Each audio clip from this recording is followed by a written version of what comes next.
Yeah, three-man show, better stand up. Turn the mic on, turn the cams up. Max Powers dragging Wildcat in the cut. Three names ring out when it's time to talk tough. Three-man podcast, turn that up. Max dragging Wildcat, run that up. Hit that chat, let it flood, go nuts. If you're hating, better hope your Wi-Fi cut. Three-man podcast, talk that talk.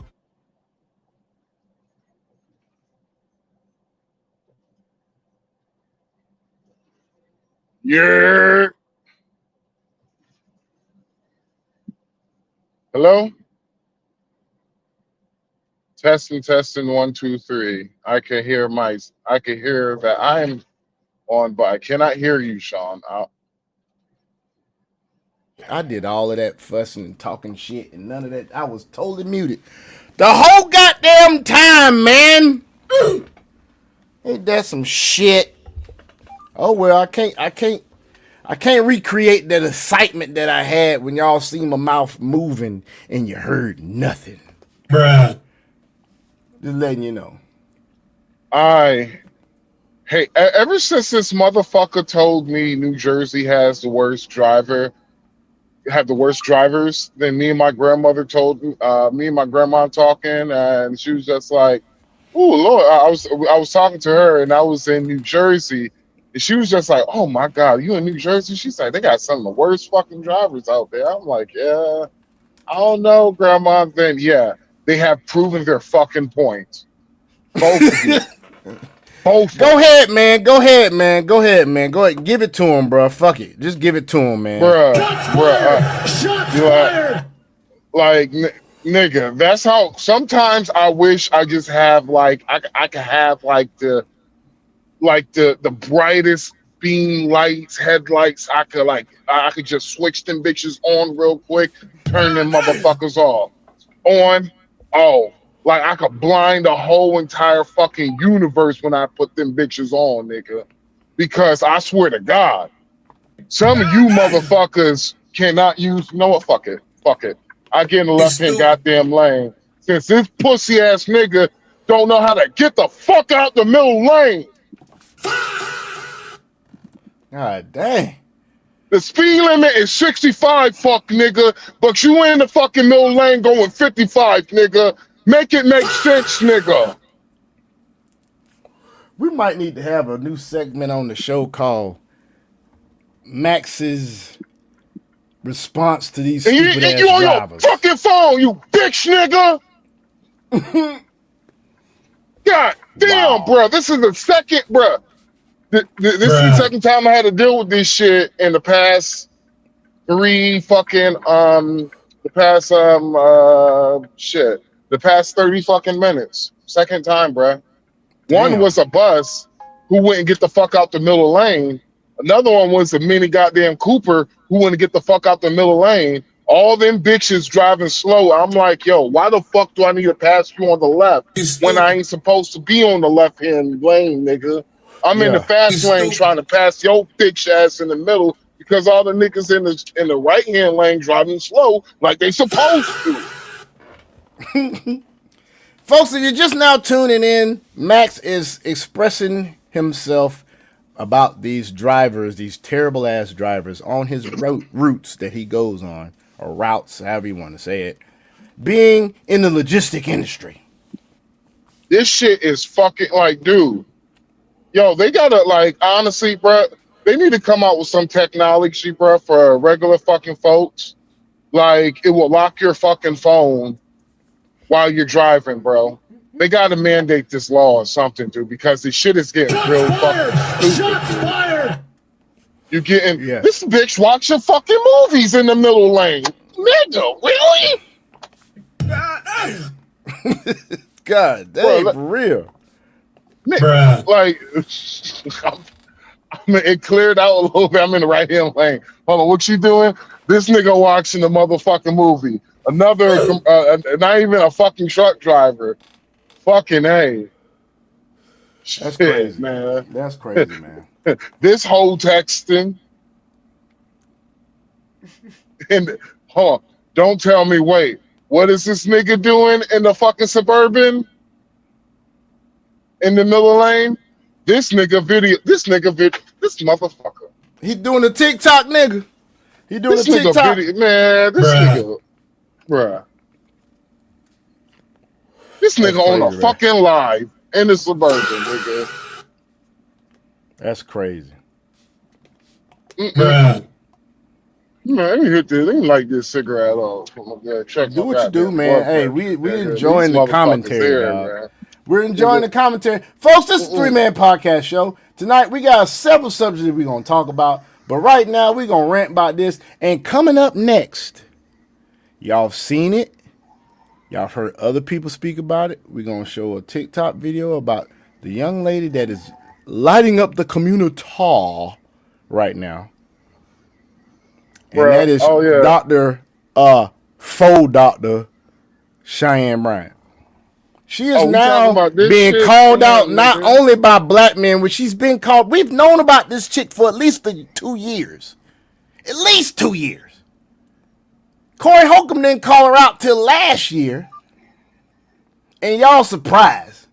Man, Abba called out another one, Sadia Khan. That's another one of these female pretty ass privileged bitches out here. These hyena Don troglodyte, modern Western minded bitches out here that's fucking grifting and taking men money. Sadia Khan charged $8,000 fucking dollars a session to them dudes over in Dubai. She fraudulently created all her shit, her resume, her degrees, everything, dog. All she been doing is getting fucked and putting on makeup when she come out the house every day, being pretty and grifting like a motherfucker. Son of a bitches, boy, they terrible. Shit crazy, man. And then they want to cry victim. Oh well, you know, it was the way I was treated and whatever, bitch. Whatever, bitch. You know what us men doing? We got our passports and we like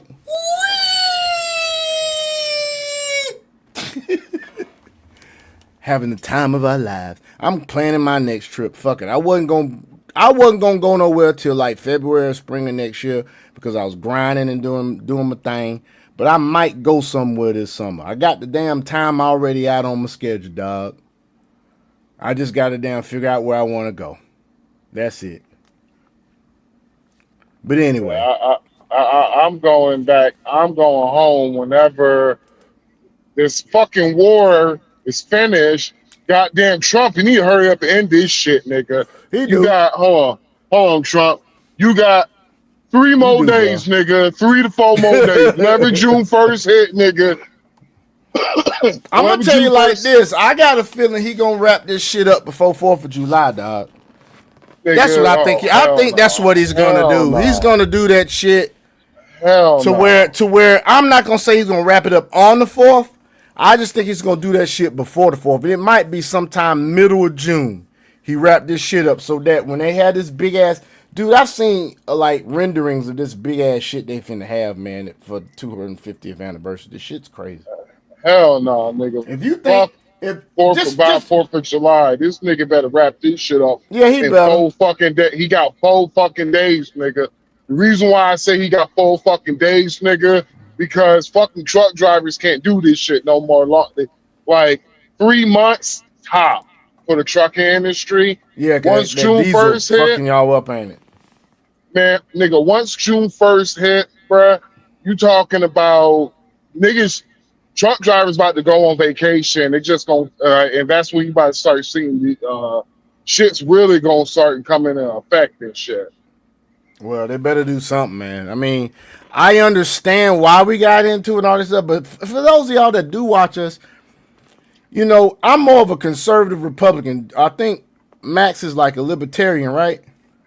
No, I'm independent. I'm pretty much independent, and yeah, like the Republican Party. Yeah, I do like the Republican Party, you know, because that's where all my values are. My morals and values are at.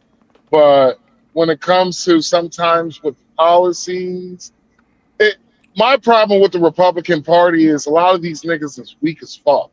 Yeah, I agree with They're you on just that. weak ass niggas, bro. And I'm sorry, I can't. It's hard for me to. It's hard for me to be behind somebody who I don't fucking respect Yeah. because I'm like, And then, like, then you can't support no Democrats other than what Fetterman, but we don't live in Philadelphia. well, Fetterman, he's gonna have to become a Democrat. I mean, he's gonna have to become a Republican. He's gonna have to run as a Republican because of the fact that they Fetterman has a negative. What was it again? A negative 105% approval from the Democrat Party. Of course he does, because he's doing what he his according to his values and shit. He's not a deep swamp. He's not a swamper. Well, he's more of a, don't get it twisted. He is a liberal. He is a liberal, but he's He's like a more of a 1990s Democrat or something. A little bit he. more, Yeah, a little bit more left than a 1990s Democrat, but not exactly a 1990s Democrat. I have to say, in my he's opinion. more of he's a fucking liberal. It's just certain shit he has common sense on. Like when it comes to the Save Act, yeah, he thought it was smart. When it comes to Mm-hmm. protecting the borders, yeah. When it comes to like the whole Iran war, he didn't have a problem with it. It's just because of the fact there were certain key positions that he backed on the Republican side that makes him completely bad for a Democrat. Yeah. Basically, how it is with the Democratic Party is it is if you do not blindly follow everything the DNC says, then you're pretty much against us. So the far left, literally, they really don't. The far left is the ones that do they vote on all the polls. They do all the like all the polling and shit, but they really not a group of fucking voters. And so whatever those polls says with the DNC, them motherfuckers is just going to blindly follow that shit. And so yeah, so Fetterman, he's going to have to either run as a Republican or he's just going to have to retire. He can't run as an independent because he's not going to win. Yeah, he's not. I mean, only problem. You know what I have a problem with when it comes to all this politics and all this shit and voting and shit, right? When you go to vote, like you had all these black folks complaining about not having representation and having the shit redrawn and per constitution instead of the way the Democrats have been doing, which is basically voting segregation is what they've been practicing all these years. You still get the choice of a Republican or a Democratic or a nonpartisan ballot when you go to vote. So all this bullshit they've been pushing on y'all about losing votes and all this shit. No, this shit's not true.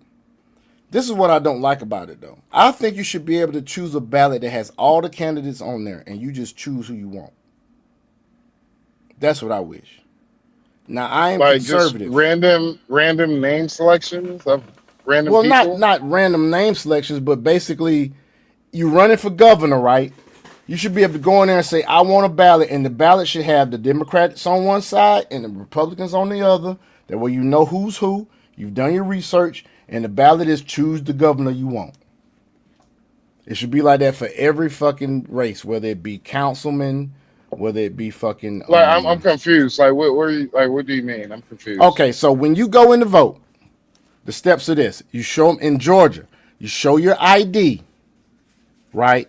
They check you against the roll. Sean.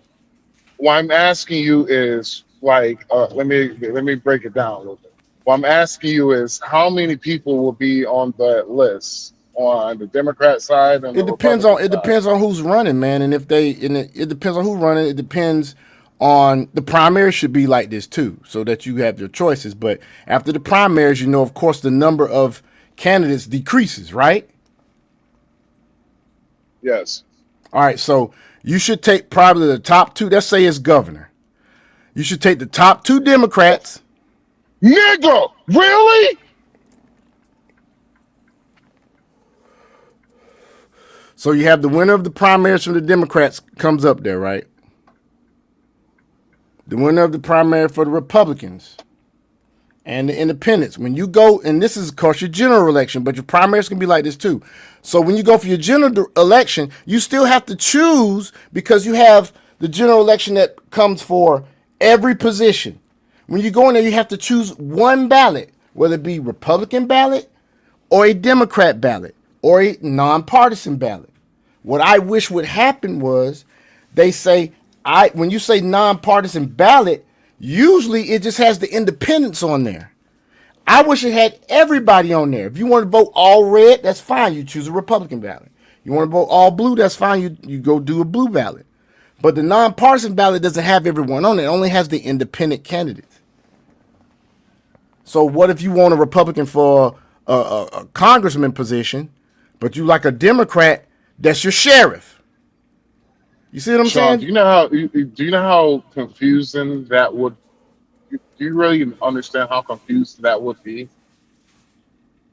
I mean, I said I wish. I can No, understand it. I'm literally thinking about it right now in my head. That will be so confusing, and two, it will take months in order to do all the ballot, like to do all the counting for that, because it's basically like, what happened if you don't want to? Okay, what happened if you fucking idiot? Well, how about this? What about I can just write in the candidates I want that are Still running? takes. That are running. So basically, the way it is where it should stay in, basically. Because like when I went to go vote Yeah. recently, Yeah. I went in there and they asked me what ballot I wanted. And I said Republican. But what if there's some Republicans on that ballot I don't want to vote for and I want a Democrat from that side, from another side? Or let's say I'm Democrat and I get a Democrat ballot and everything on that motherfucker is just Democrats. But I like a Republican for this position over here.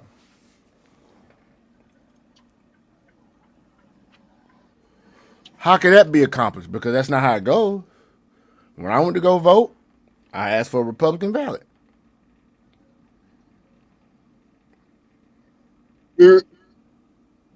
I like the whole system of ranking, of rank voting. The problem I have with rank voting is that it's like what's happening in California, which is biting them in the ass. Is that they have the leading candidates for governors is two Republicans. Milk does a body good, y'all. Milk does a body good. It's two Republicans. Those are the leading candidates, and so I don't have for me, I would say you do rank and file on each party, and whenever you go inside, do voting and shit, you just get a list of the candidates on both sides, and for me, I would take away the R or the D right next to the name. In order for you to vote, you need to know who the fucking person you're voting for. Right. Because some people will just vote and they would just vote for a person just because they're a Republican. Some people will vote for a person just because they're a Democrat. And they should do that. In my opinion, the reason why they should do that is so it will make people better stewards of selecting who they're going to vote for. Actually know who the fucking person they're going to vote for. Know their policies. Know that shit. Do you realize this, bro? And this is what I realized when I was on a panel with Angry Man, Trey the Truth Teller, E Black TV.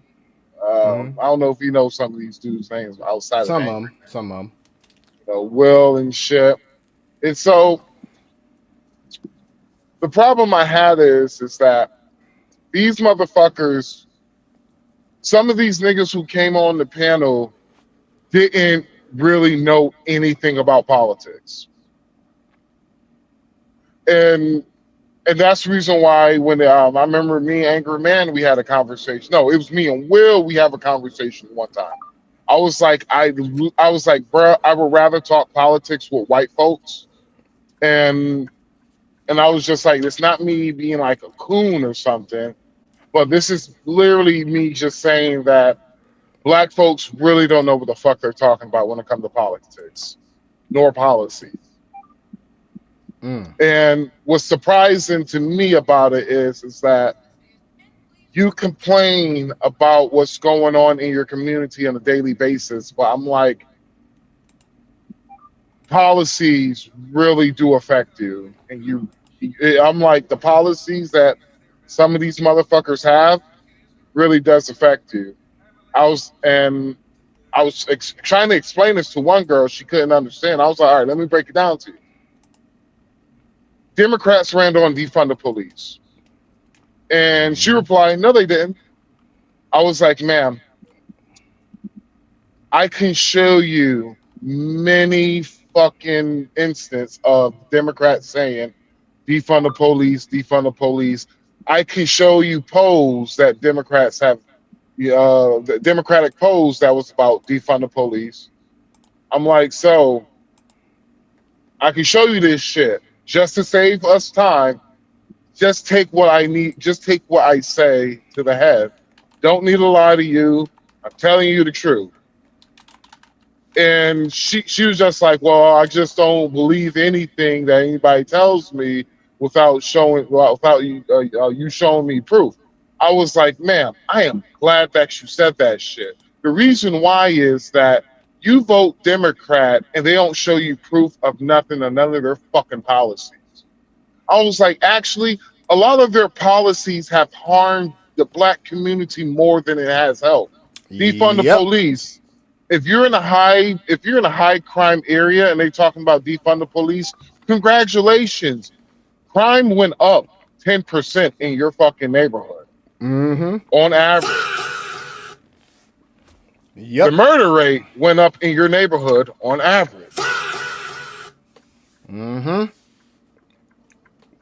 Sure did. This bitch was literally, she didn't know what she was talking about. And so I was like, all right, man, this is what I'm going to do.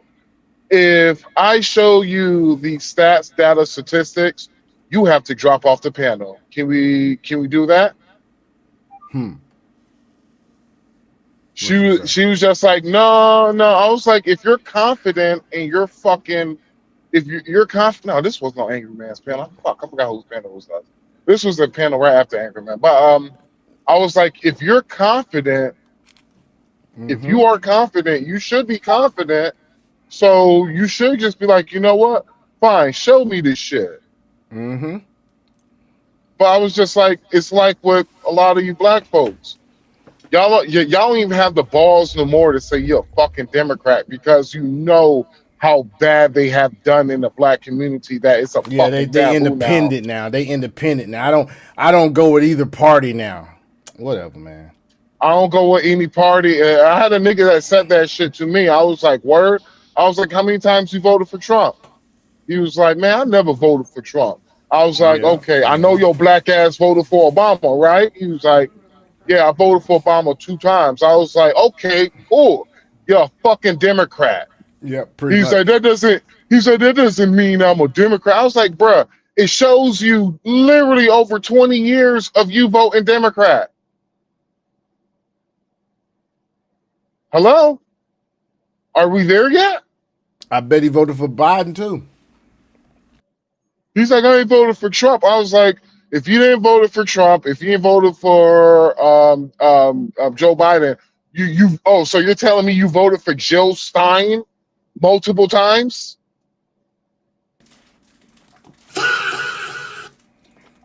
And I was like, nigga, do you know who Jill Stein is? He couldn't tell you, could he? No. Stupid motherfuckers, bruh. Hypocrisy. It's the hypocrisy, bro. Look at this. Look at this. Left election fraud denials crumble as DOJ exposes 2-decade-long California cheating scheme. Let's read a little bit of this. Despite evidence to the contrary, liberal voting activists have spent years minimizing cheating concerns and portraying those who want to investigate such problems as election deniers. But FBI and the Departments of Justice and Homeland Security are now systematically exposing electoral fraud, from non-citizen voting to ballot box stuffing schemes that are turning the tables in epic fashion. And this is in California, folks. California. But I will say this. People like this give me hope, even though I'm not even thinking the black community is going to wake up. But you have some. So there's this right here. We're seeing how the Democratic Party has profited off of the backs, the votes, and the support of black people this whole time. And for what? We have nothing to show for it. Nothing.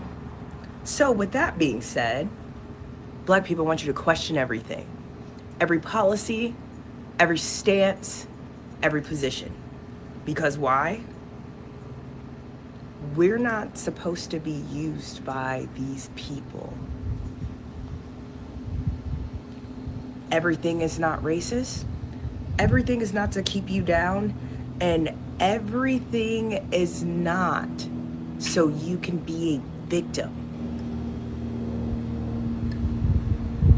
You're smart, you're intelligent, you have a mind. Use it.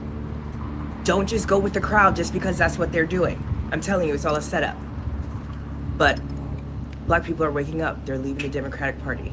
And I'm so happy because when someone sits in your face and says, you have no other choice but to vote for me because you're black, you should be offended.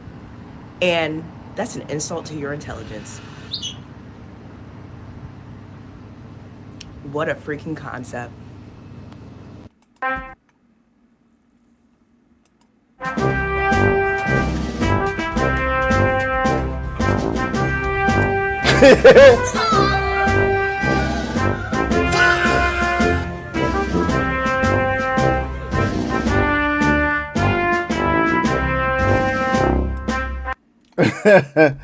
I like that. I like that. Well, I think we have to be willing to say the quiet part out loud. And I think as Democrats, it's facing uncomfortable conversations about crime. Look, no one wants to put kids in jail or lock them away for life. But when we ignore a problem, we allow it to fester. And we don't target what the founding issue of the problem is. And I believe for D.C., a lot of that has to do with our youth and with education. I mean, D.C. for 2022 to 2023 had about 40% of kids that faced chronic absentee. So that means they missed 10% or more of the school year. Well, where are those kids when they're not in school? They're outside causing a little bit of chaos. They're raiding grocery stores, drug stores. They're putting entire sections of the city under curfew. And the fact of the matter is the president is addressing something that is very real. We can live in this city and say it's a beautiful city, and we can also say that we have a chronic issue when it comes to our youth. And that's why Donald Trump is a man of the people. And now even black voters are realizing it. All the Democrat fear-mongering and hyperbole is falling on deaf ears because black people can see with their own eyes. The Democrats are doing absolutely nothing for them. In fact, almost everything the Democrat Party does is against the interests of black people. The Democrats pause. Can you pause this real quick, bro? Man, yeah. Yo, is there any way like we can show, you know, something without his commentary? Yeah. Let me see. I just have to do them one at a time too. One day.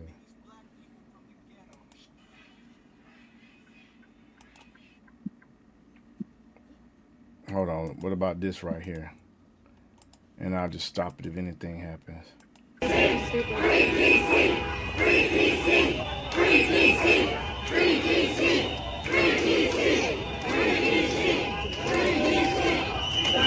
DC, ain't none of them jokers black. Nothing brings out the inner Klansman of a white liberal faster than a black person who refuses to obey.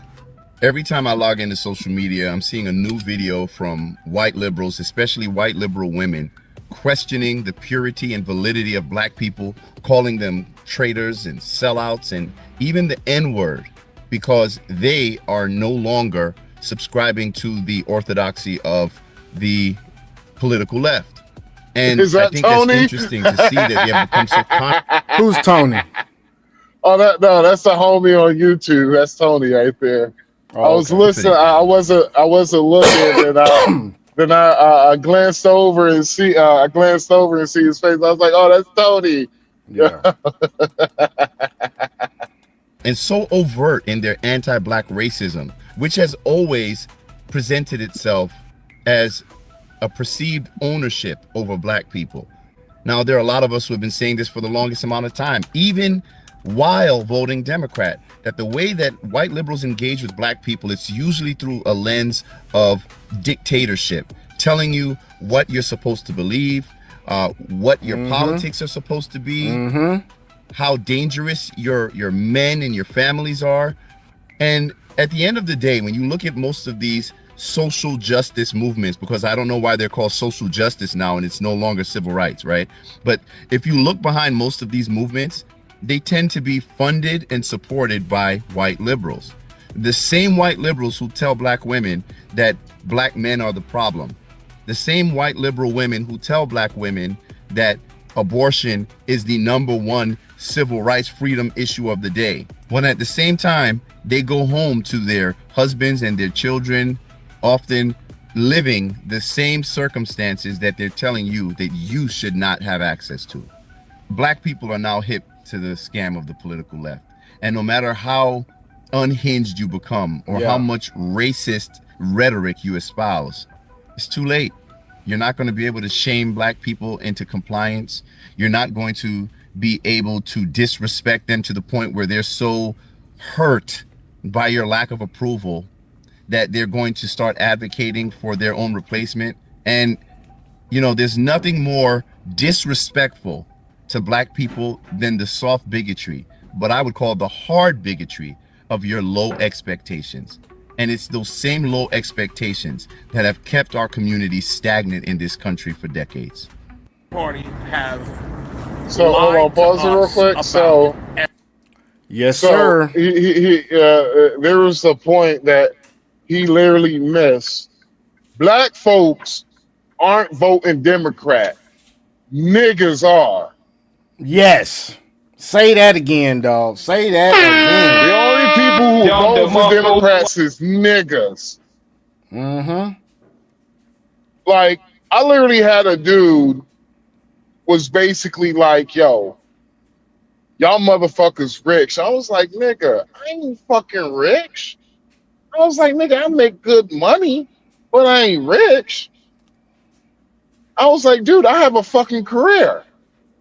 He's like, well, for some of us who don't, I was like, man, I was like, listen here, bro. I was like, and I kept it 100 with him. I kept it 100 with him. I was like, bruh, if you looking for sympathy from a person, from me, you're gonna be. I'm like, dog, it will be. It. I was like, bruh, it would be easier for you to hear a dog talk English before you would ever get sympathy from me. I was like, nigga, I was homeless twice in life, nigga. Exactly. Most niggas who have never been, like, nigga, if the food bank wasn't open, I had to go dumpster diving for food, nigga. Damn. Speak on it, man. So Speak on it.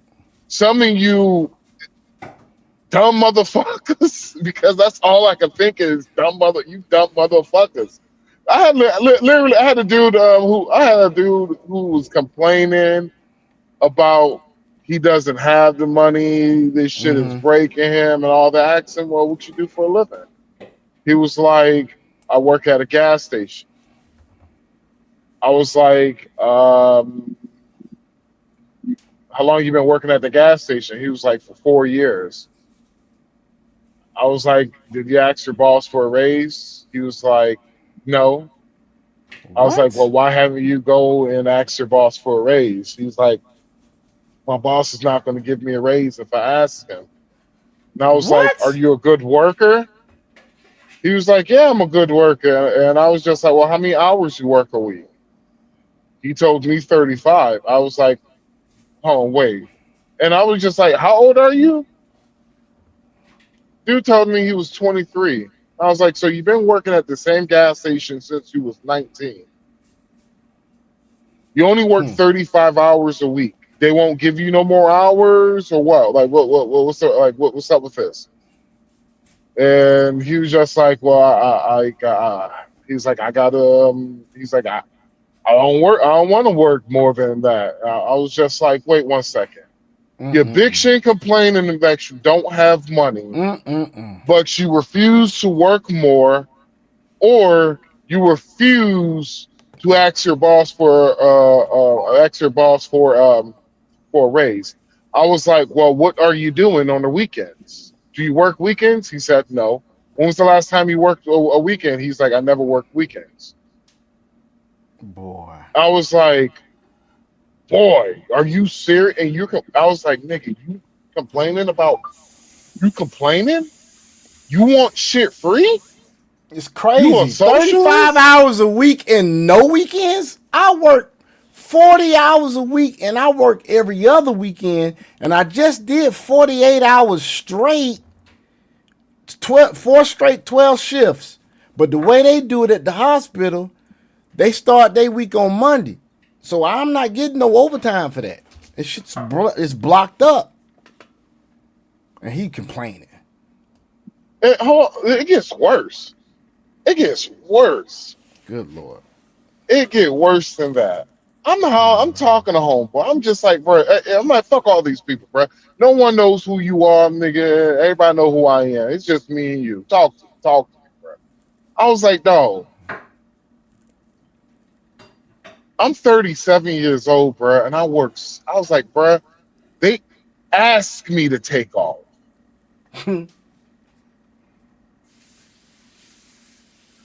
I was like, bro, I'm gonna repeat that again for you, and I'm gonna repeat it for motherfuckers in the back too.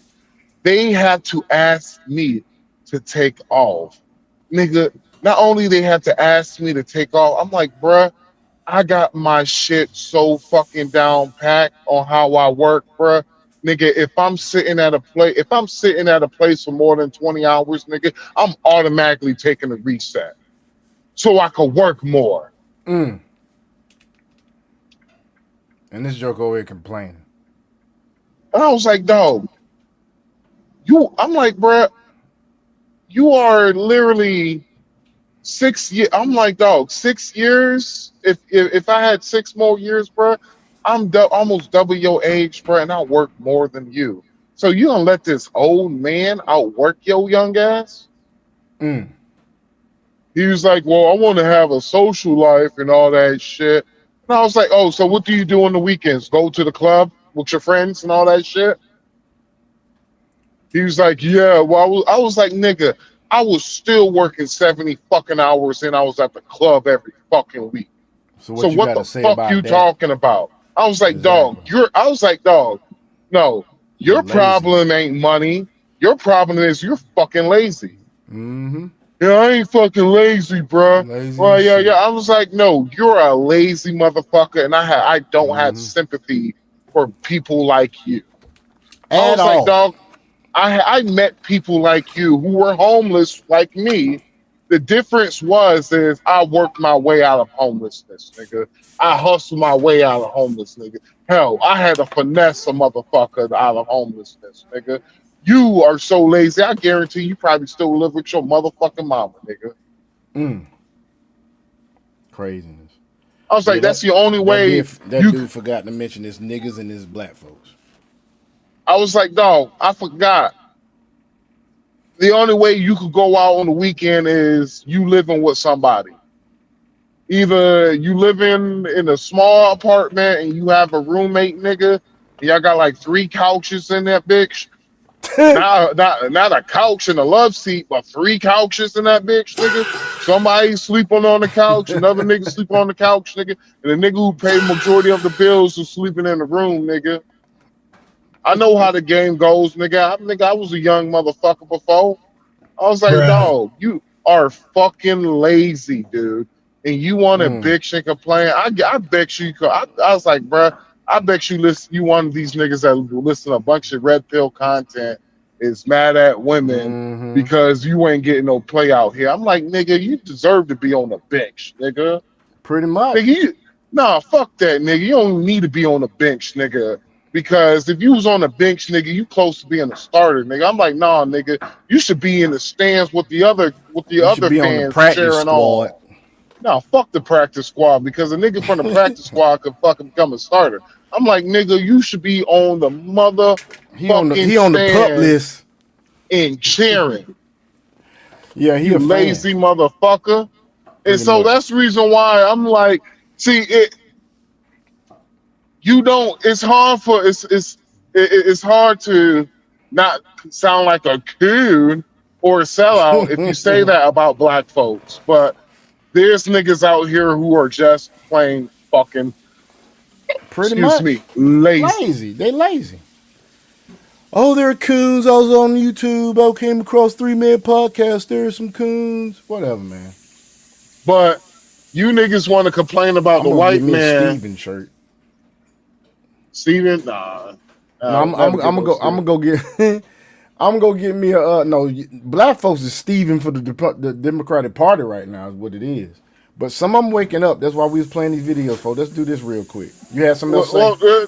See, the reason why I say none of these niggas are waking up, they said that shit last election when they brought a Indian woman and paraded her as a black woman just so they could get your votes.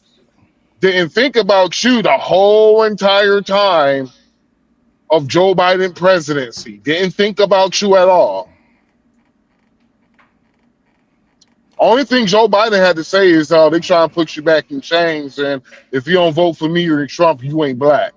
Mm-hmm. Your niggas still. Hey, and they forgot Joe Biden's mentor was Strom Thurmond. That's all Joe Biden had to say. They trying to put y'all back in chains. If you don't vote for me, you ain't black. That's all. And they fell for it. Hook, line, and sinker. And okay. So last night we were talking about. It was just a small segment, and we was talking about voting habits, and I was just like, yo. It's historic record that black folks will always vote against their own best interests.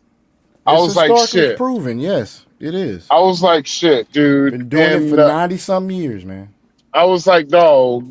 After slavery, there was a motherfucker who was a general in the Union Army. The nigga got shot 6 times. Ran for president. I still didn't vote for him. Craziness, man. And I was like, not only I ain't vote for him, but y'all actually had to vote because I ain't want to go through the numbers, is because I didn't really remember all the numbers at the time. But also, even if I did remember the numbers, it wouldn't make no point for the niggas. But I was just like, shit. What did Joe Biden do for black folks? I was like, you know what he did? He gave y'all the Crown Act. Sure did. The Crown Act. He wrote that joker. I was like, Billy Clinton, that black folks were saying was the first black president because he played a saxophone. All you had to do was play a saxophone to get y'all motherfuckers vote. All he had to do was play a saxophone, say he smoked weed. Y'all niggas was like, oh, he's a real nigga. I ain't gonna lie, I used to be one of them. I voted for Clinton. Hey, I can hold myself accountable. I was stupid. You know what Clinton did? I was stupid. You know what Clinton did? He locked y'all niggas up. Locked y'all niggas up. And then lied in your faces. Lied in everybody's faces and said, I did not have sexual relations with that woman. No, it's Sean. Hold on, let me take a swig. Here we go, folks. I got you, Sean. Hold on.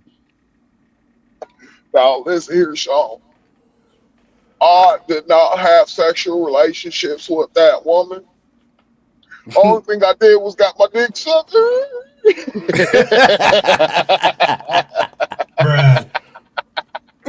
So I had a nigga, I was like, yo, with Joe Biden, who y'all voted for in the 90 percentile, Joe Biden gave y'all the Crown Act.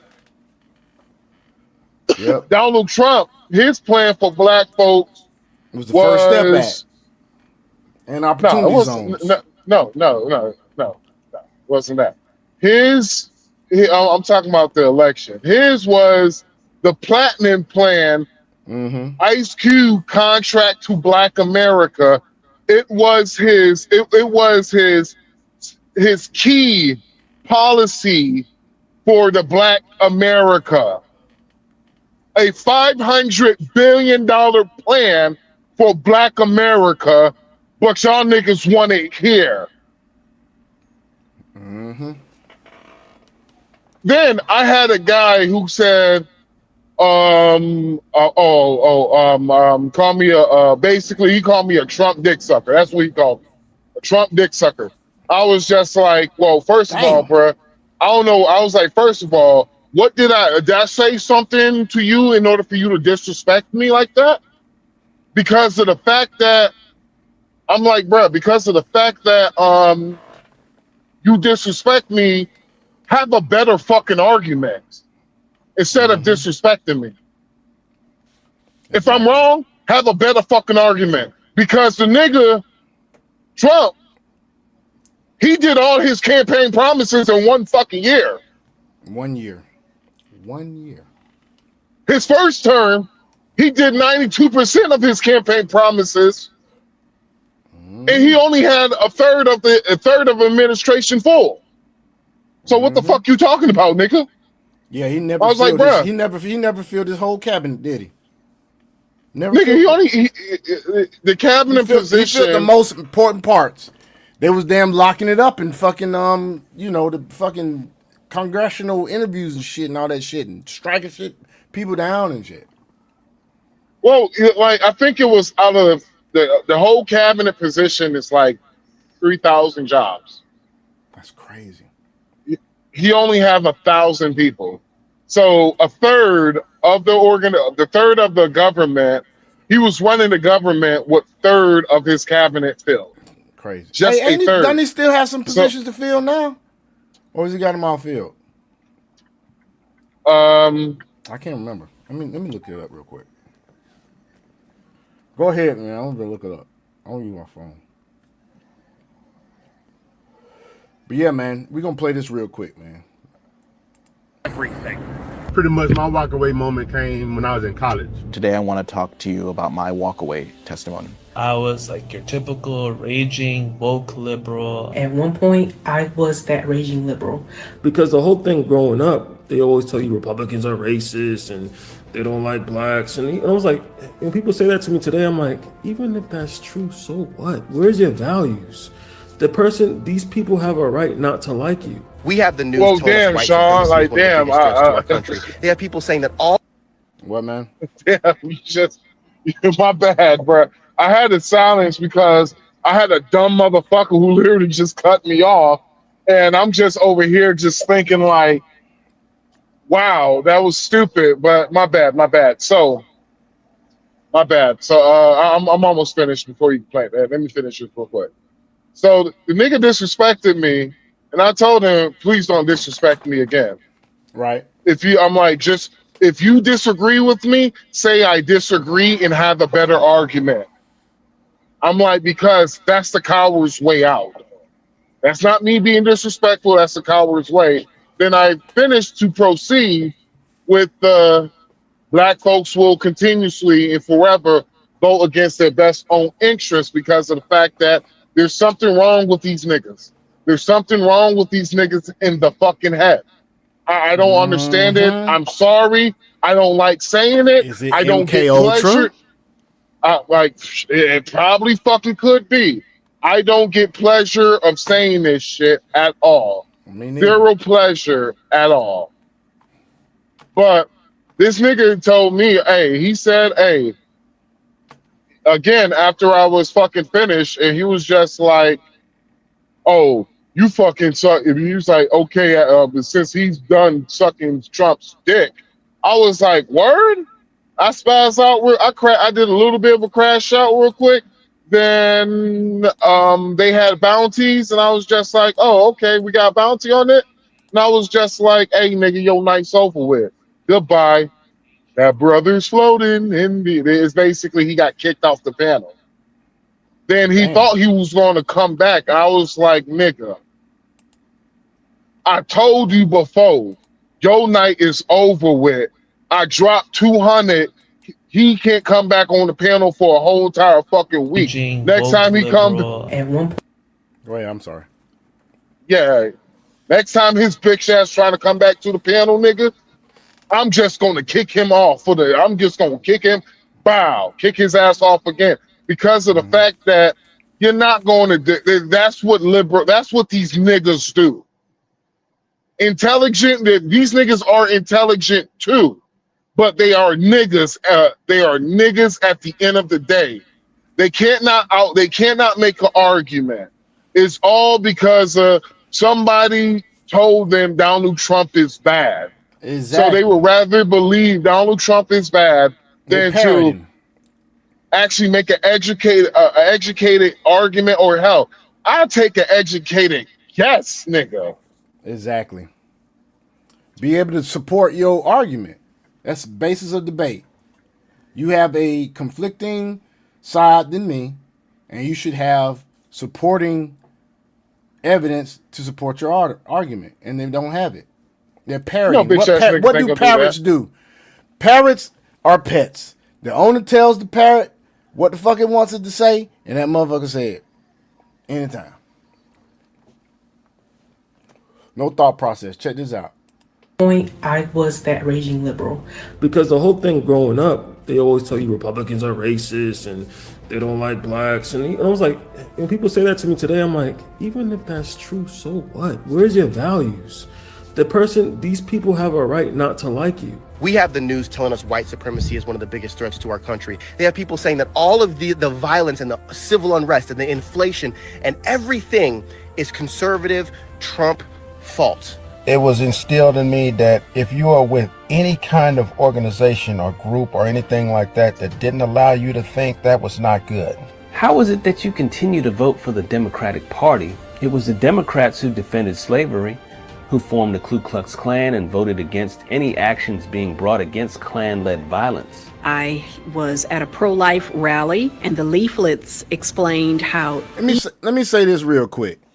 I was having a discussion with one of my frat brothers in DM, and he gonna tell me that the KKK and who the KKK and supremacists support now, they support Republicans. So you gonna tell me what someone else supports is going to make you decide who you support, not what somebody does as the party, but what someone that is not a part of the serving people in that party, they don't hold any positions. You're going to tell me that their opinion on who they support is going to affect who you support. So you saying the KKK and the white supremacists support Republicans now?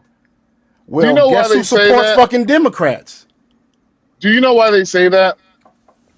The reason why they say that is because you remember David Duke? Mm-hmm. He's basically the face man for the Ku Klux Klan. You mean the one that Biden gave a eulogy at his funeral? You mean that one? No, that's not David Duke. That's Robert Byrd. My bad. That's Robert Byrd, yeah. So David Duke, he was the face man of the Ku Klux Klan for decades. And he changed his life. David Duke never changed his fucking life. He never changed. No, he's a fucking nigga. Let me just finish, nigga. Go ahead, man. So my bad, man. Like you over here, like, yeah, David Duke changed his life. I'm saying, no, he ain't changed his fucking life, nigga. Proceed, bro. I'm gonna put you in. I'm sorry. I'm over here. I'm just like laughing my ass off in my head. I'm like, yo, what the fuck this nigga talking about? He changed his life. I was like, this nigga is a white supremacist to the DIE. I'm getting him mixed up with somebody else, dude. I'm getting him mixed up with somebody else. So Strong Thurman, that's who he's probably thinking of. No, it's somebody else. Strong Thurman, he actually did change. He had a near the end of his career as a politician, he actually had a multiracial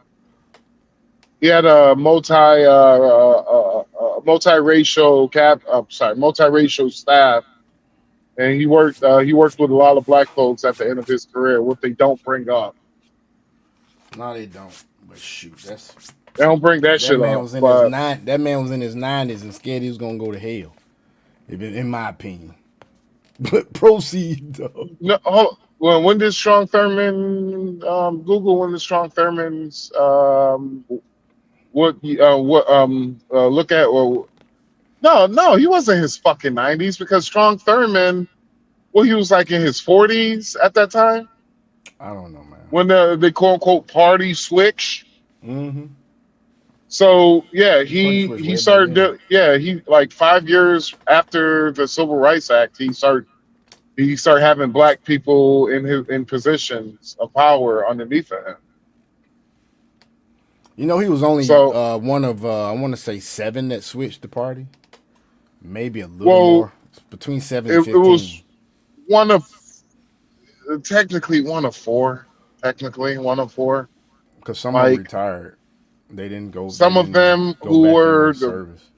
some of them who actually were the racists, they switched over. Then it was just like 3 who really weren't racist. It was just their district they were at. He was in, Mm-hmm. and so yeah, I looked that shit up. it's It was like it was like 7 in all, something like that. But it was a very low number. It wasn't enough to switch the whole, like, as a former Falcon coach that I can't stand say, so the ethos of the party. as a person who has personally been around white supremacists, who have been around motherfuckers who are in the Klan. One of my next door neighbors were in the Klan. And I have literally asked this man, well, by the time he died, he was no longer when it was like 2 years after 2 years I met him he had cancer. He found Damn. out he had cancer right when I moved in. And he motherfucker couldn't stand that he was living right next door to me, and I couldn't stand I was living right next door to him. And what made us reunite with one another and made us became cool was that little green plant that everybody loved dealing with, because Boy, I I was tell you. I was helping out actually a cancer patient because they were actually growing their medicine and she needed help, and I was just like, here, I have a spot. And I have a spot right next door. I have a spot right next door to me. It's in the woods. I grow it for you. Just bring your plant over here, and I just handle everything. I handle everything for you. All right, because see, this is when I was a master grower still and all that shit. So this was before I started driving trucks and shit. And so this I was just want to like, say, man, this is beautiful, dog. Hearing this story, keep going, bro. so. I thought I told you this shit before. I ain't Dude, tell all you? I know is I'm over here with the lighter, man, like this, dog. Oh, See okay. that little green plant, bro, would just bring so many folks peace, man, peace. Come on. So, Man. well, let me tell you the story then. So, I'm literally so it was one day he seen me in the back of the woods, and he came out over there because he had some plants he was growing himself, and I didn't know who plants were these were, but I was just like, well, since since my plants is literally like what 20 feet away from his plants, I was like, well, I might as well work on his shit too. Or I didn't know it was his shit. So he see me walking back over there, and this fucker came out with the shotgun and shit. And so remember, he's a fucking white supremacist Klansman, don't like niggas at all. Mm-hmm. And so he see me walk. Technically, it was part of it was on his property. Mm-hmm. So he walked back there with a shotgun, and I'm trimming his plants, doing a little bit LST, that's low stress training to his plants and all that shit. Mm-hmm. He walked back there. He was like, "Nigger, what the fuck you doing with my holy shit? What the fuck? Oh my god, I didn't know they get that big." I was like, oh shit, these yo's? He was like, yeah. He's like, what the fuck you been doing to my plants? I was like, dude, I've been taking real good care of your plants, man. I was like, shit. I was like, I was like, dog, I didn't know these were your plants, man. He was like, yeah. And I was just like, yeah, man, I've been low stress training these bitches for like the past 3 weeks and shit. And you know, it's getting This is a ready, you beautiful know, story, man. it's getting ready to flower. It's the flowering stage and shit. It's early flowering stage. So his plants got like really fucking big. Like it took about 5 niggas just to harvest his plants. Took about 5 not niggas, but white boys, and it was a bunch of white boys and me. But so me and him, you know, we was talking, and you know, he wanted to know a little bit about like, how did I was able to do that shit. And I was just explaining to him, I was like, well, man, you know, your plants, they want to grow. You just gotta, you know, sometimes you gotta help them out. I was like, so that's what I was like, you do a little bit low stress training. You cut down on the bottom of the stands, you know, help out with the airflow and reduce the bugs that want to, you know, attack your plant. And so this motherfucker had 3 plants out there. This nigga got about 15 pounds off the 3 fucking plants. Woof. Yeah. This is for educational purposes only, people. Educational purposes. So entertainment purposes. So right after it dried, it was we put in the carrying stage. He didn't know how to do all of that on his own. He said he didn't know how to do all of that shit. And so I was basically helping him do all this shit for him. Okay. And I was coming over his house, and the more I came over his house, the more me and him talked. He got the chance to know me and shit. Then he was asking me, well, when can I start smoking this shit? And I was just like, well, you got about 2 more weeks. You got 2 more weeks, and that's when you could probably start dipping a little bit in it. But he was like, man, I ran out, bro. I need some. I was just like, hold on, I'll be right back. I went over to my house, grabbed the zip, and I was like, here you go, bro. Gave it to him. He was like, oh man, how much do I owe you? I was like, it's free. Don't worry about it. I was like, you're my neighbor. Don't worry about it. Oh, I really appreciate it. And I was just like, all right. So I gave him 2 different. I was like, all right, the one to the left is for the daytime. The one to the right is for the nighttime. Don't get these bitches switched. And he was like, well, which one I could, you know, help with the pain?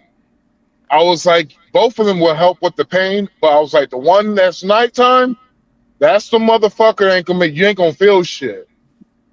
He was like, whoa, shit. Light up then, brother. I was like, whoa, shit. I was like, oh, how you want to smoke this? And he was like,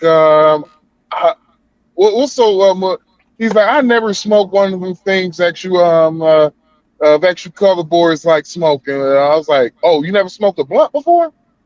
He's like, yeah, I would love to smoke a blunt. I was like, man, I got you, bro.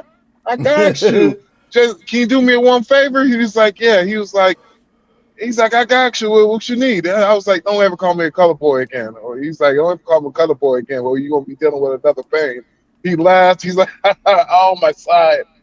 So I got a chance to know him, and this fucker literally took 2 hits, thanked me for the rest of his life because of the fact that he never felt pain the way he was feeling after that, because that was some good shit he had.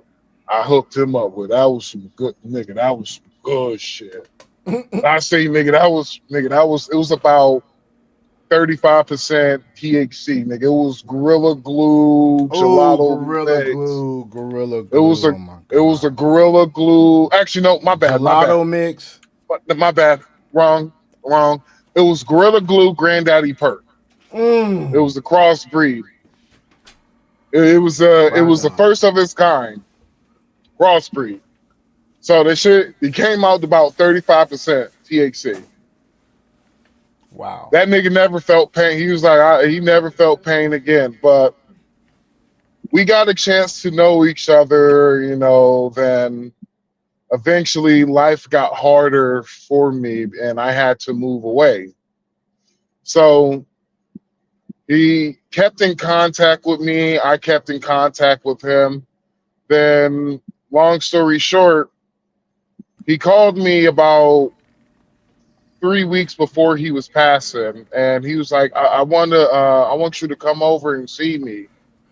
And I was like, "You know what? I don't." I was like, "I don't know if I'm gonna have money to see." I'm like, "I'm back in Georgia."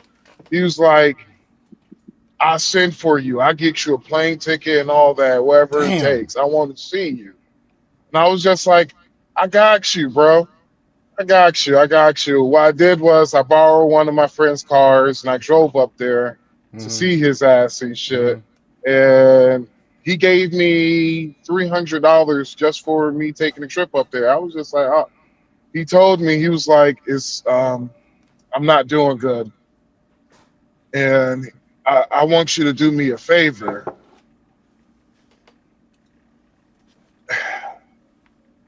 Take your time, man. Take your time. He's like, "I want you to do me a favor." And I was just like, "Man, what you need from me, man? I got you, bro. I want you to take this for me and I want you to destroy it. And I'm not going to, I don't have long to live, but can you promise me something? Just one thing." I was like, "Of course, I got you, man. What you need, man? I got you. This is the dying man's last wish, but I want you to, can you come to my funeral?" I was like, "Motherfucker, you want me to come to your funeral for real?" He was like, I was like, "Nigga, no." I was like, "Well, all them racist white folks." He's like, "Yeah, I know it's a hard tell to ask, bro, but I want you to do something for me. I want you to take this robe. Not only I want you to come to my funeral, but I want you to deliver my eulogy for me. Can you give my eulogy?" And I was just like, "Why? Why?" I was like, "Of all the people, why me?" He's like, "Because before I leave this earth,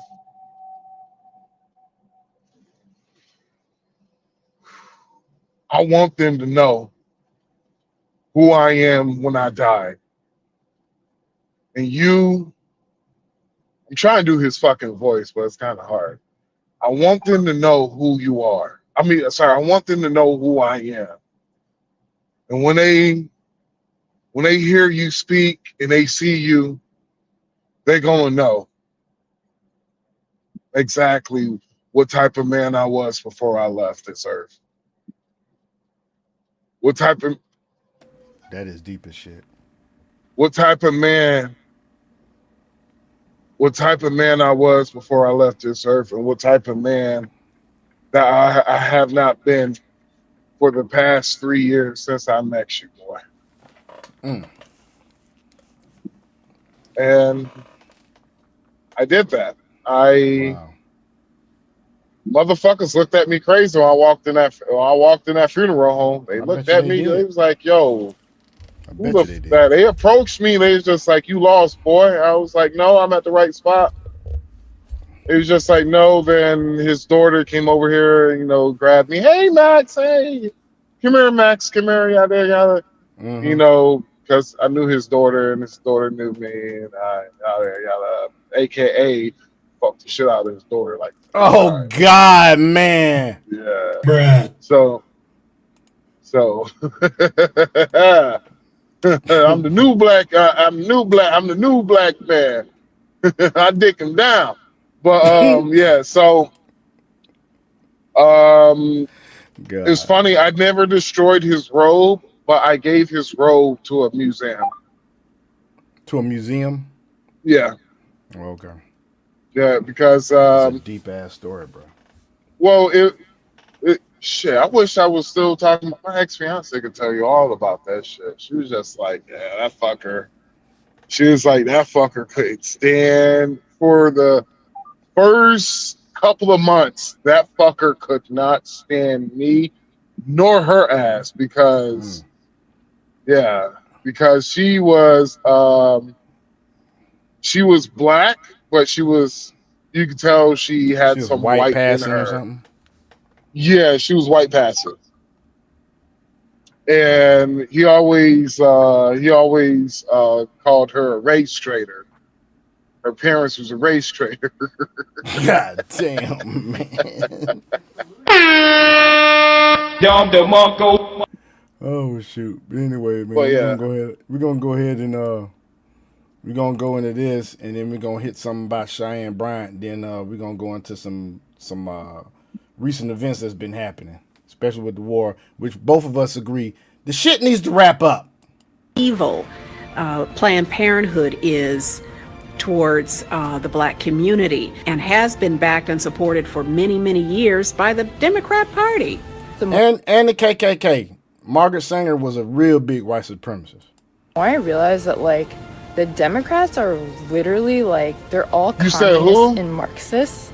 Margaret Sanger, the one that the founder of Planned Parenthood. Oh, do you know who was the first recipient of the Margaret Sanger Award? No, but I bet it's something crazy. Who?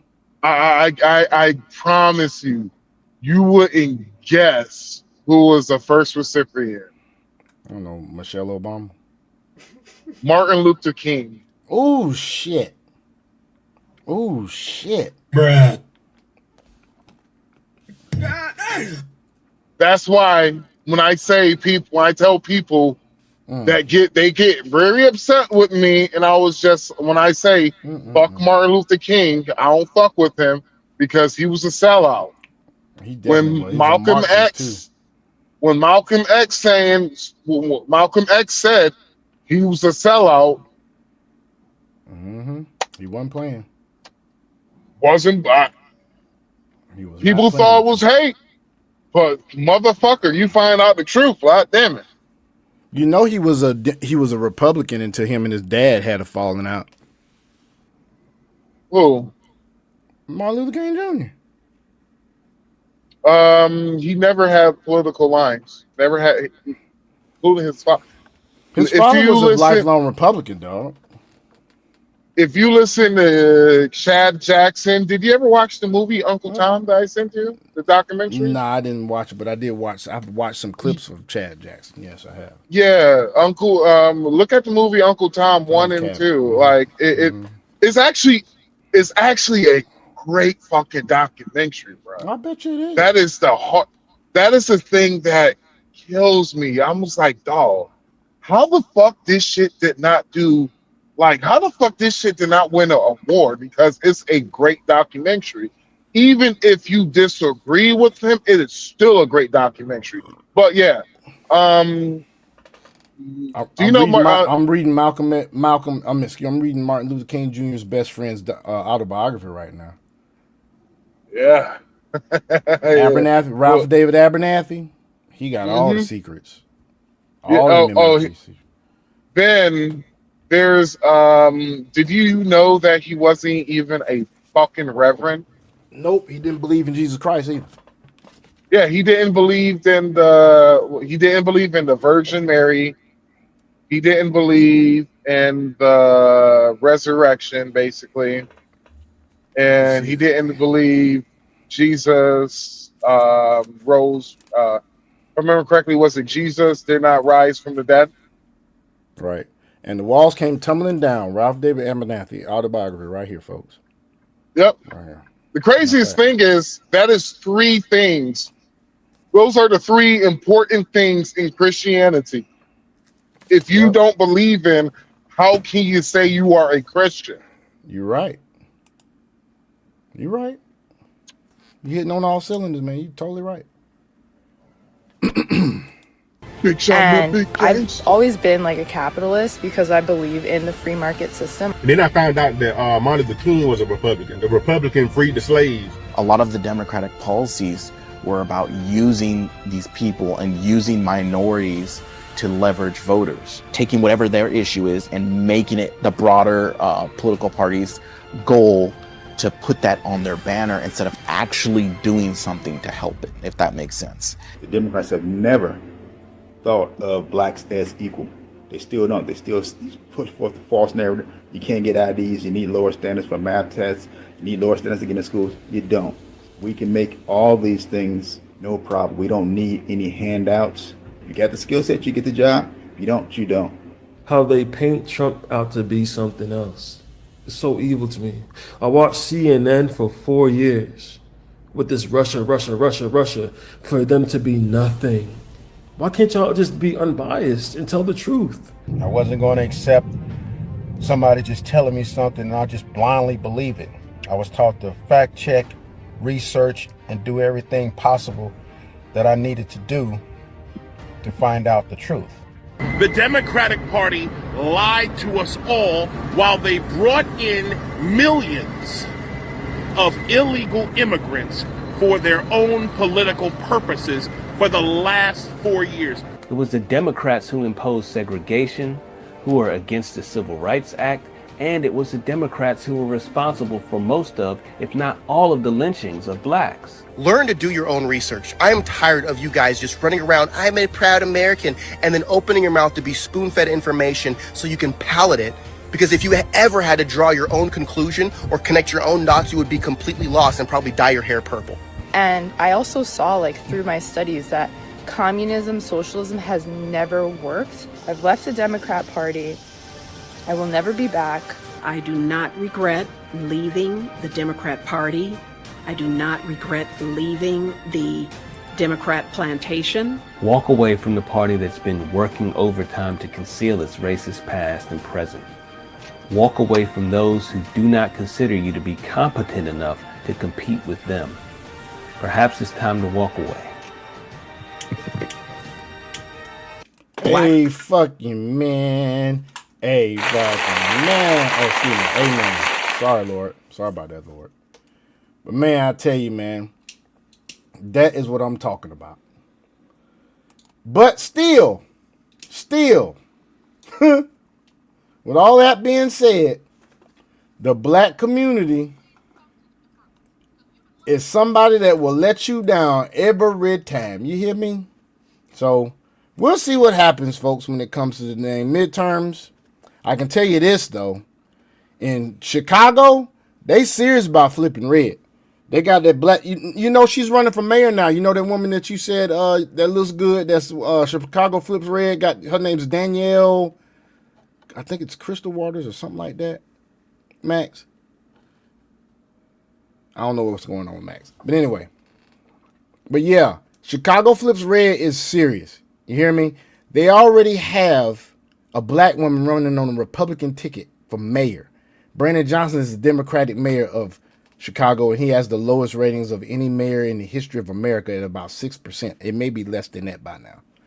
But they already had a black woman that won on a Republican ticket in Cook County in Chicago.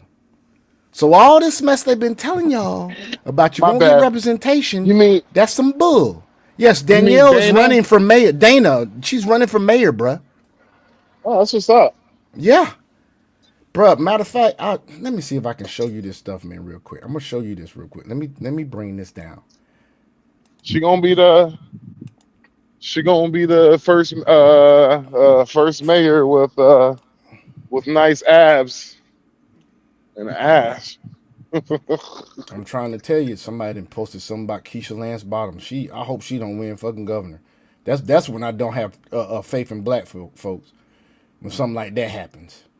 Crystal Lance Bottom, man, Keisha Lance Bottoms. Oh my God, I hope the hell that. Ooh, I gotta mute this because I think it's I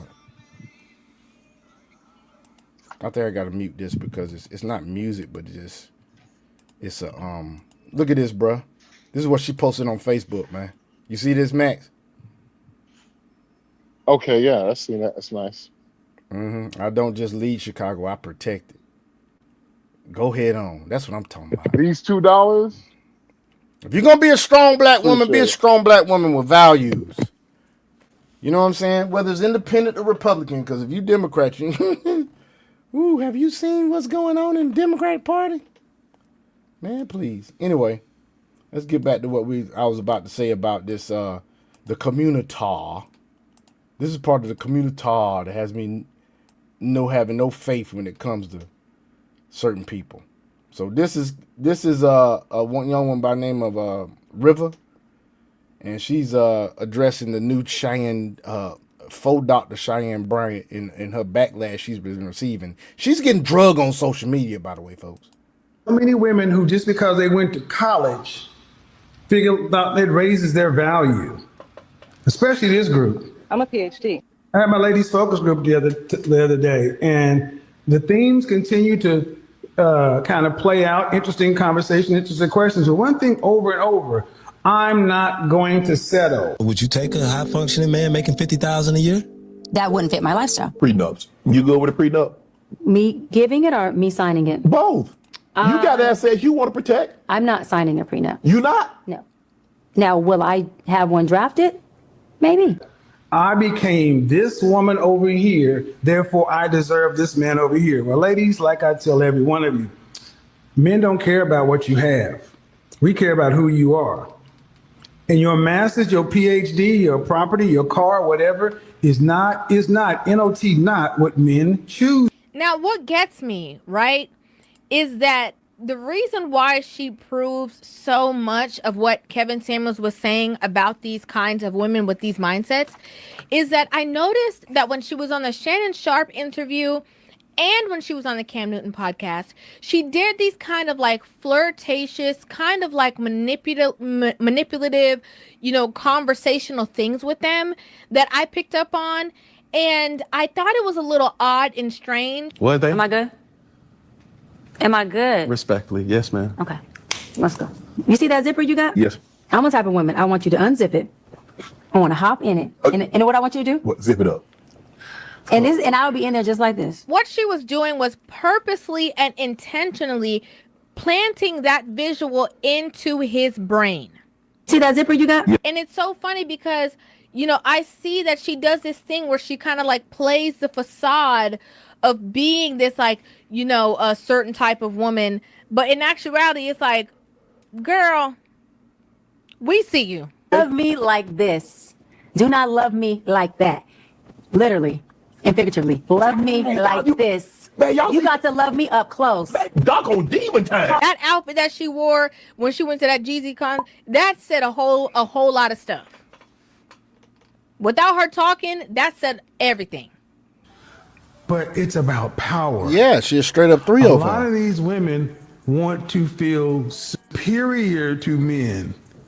Now, this is an issue in the West to where manhood, masculinity, manhood, that kind of stuff is cheap, but we're supposed to deify women. And every time that she ever got called out for being single or, unmarried while being a, marriage and family therapist, right? According to her, right? Doctor of psychology, marriage and family therapist. After being refused service, the couple entered behind. So I don't know what happened to Max, but so basically, folks, what I'm trying to say right there is Dr. Cheyenne Bryant has basically been pulling the wool over people's eyes. To me, just looking at that clip, right? When she was talking about how Dr. Bryant was putting those suggestions in the Shannon Sharp by saying, I want to hop in there, hop in your coat and whatnot. That's something that a woman with a Jezebel spirit would do. Just to let y'all know, okay? And if you don't know what a Jezebel spirit is, it's basically a very high hierarchy spirit when it comes to the spirituality of Christianity, when it's talking about the devil. There's a principality that basically does not like, it's a controlling principality. It's a principality that is manipulative. It's a principality that is very seductive and has a lot of lust, and it could influence man or woman. Okay, so it also could be related to someone that's a succubus, And the way she acts and the way she does things, when she's talking about, see how she's grabbing her neck and all that stuff, and at the same time, she's someone that is very manipulative with her creating her own degrees, not going to school, just putting degrees out there. She does not have a degree in psychology. She is not a doctor. That is all fabricated. That is something that someone that's under the influence of something from another world, another dimension will act like. Okay, this is what it is. And let's go to let's see, it may be a couple other things that she's got going on that they are really on her ass. They are on her ass. They really are. But before I forget, don't forget to comment, like, subscribe, share the 3-Man Podcast, baby. The 3-Man Podcast. All right, so let's go right here real quick. Oh, no. I got somewhere we can go, folks. Hold on. Right quick. Trying to tell you, this shit here, boy. We gonna see if we can discover some things tonight about Dr. Cheyenne Bryant. What's this right here? This is from TikTok. I'm be real with you, bro. I'm so tired talking about this bitch. I feel you, bro. Like, no. Argosy University. Okay, so Cheyenne Bryant responded to backlash from not being able to prove she has a PhD by showing the world she is living her best life, despite not having the credentials to back up the title she holds. Ain't she a video so vixen? quote unquote Dr. Cheyenne Bryant just I don't know, but she is bisexual, matter of fact. No, she's a former video vixen, bro. Yeah, she a former video vixen. Wow. posted this on the Instagram as a tribute to the haters. Y'all still talking? That was her caption. And the song she's dancing to right here, Cardi B, Pretty and Petty. Now, if you don't know who that is, let me tell you, quote unquote, Dr. Cheyenne Bryant is very popular on the internet as a self-described life coach. She's been on many different podcasts. She's been on television and a few more places. Now, recently, she's been asked to produce her dissertation, to produce her doctorate. And she says, I don't owe y'all nothing. I'm not going to do nothing. Y'all are mad because I made my own lane and I'm getting money and y'all are not. There's all kind of think pieces, articles, commentary online, YouTube videos, endless, everything about the situation because people are offended. There's even articles like this from Essence that say, here's how to find real support. Now, me personally, I never thought that Cheyenne Bryant was a real doctor. I always saw her as somebody that was an entertainer, somebody that was an internet person, just like me, a podcast guy, a podcast girl. That's the way I saw her. I never took her quote unquote doctorate seriously. I took her doctorate as seriously as Dr. Phil or Dr. Seuss. Not even trying to be funny. I'm just being 100% real. Now, some of y'all taking her seriously. I'm like, why would you? Why would you? This kind of behavior, we saw that from the beginning. This chain right here says Dr. Bryant. Why take someone seriously like this that you met on the podcast for the very first time for any kind of real world advice? If you need real advice, real help, go to a real therapist. Don't. So yeah, we ain't gonna talk about her no more. It's called niggas. Yeah. That's what it's called. Niggas, you don't have to prove shit to niggas. At all. You don't have to prove a damn thing. Honestly, actually, you know what? What? The reason why people want proof now is because she could treat black women one time. She can do what? She critiqued black women one time. Oh yeah. And they went digging. One time. They got pissed off when they asked about the dating market. Mm-hmm. That's when they was started. That's when they started questioning her credentials. She was like, "Black. She's like, I see a more good black men than black women out here now." When she did that shit, that's when all this shit came brewing. Damn. Can't make this shit up. No, you can't. So basically, what you're saying is they got pissed at her, so they started digging. No, they got pissed at her, then they started questioning her credentials. That's what I'm saying. Yep. Same thing with Dr. Umar Johnson. Shit crazy, ain't it? Because remember, Bryant was coming after black men hard. She was talking mad shit. Brothers didn't pay her no mind. Brothers was just like, she ain't no real fucking doctor anyway. We ain't need to see proof in order for her to in order for us to say she ain't a real fucking doctor. Black women didn't give a fuck about that. As long as she was talking shit about black men. Everything was gravy, everything was good, the champagne was flowing, all that shit. Then she said, I meet more black women. I meet more black men out here in the dating market than I meet black women. Black women, y'all have became a problem. Oh my God. She said that. Girl, we gotta question her credentials now. Yep. Can't make this shit up. No, you can't. Damn shame. Damn shame. It is, bro. It's crazy as hell, man. Some of these people out here, boy, I tell you. That's why I don't have no faith for them. I don't have no faith for them, hope for them, man, at all. I really don't.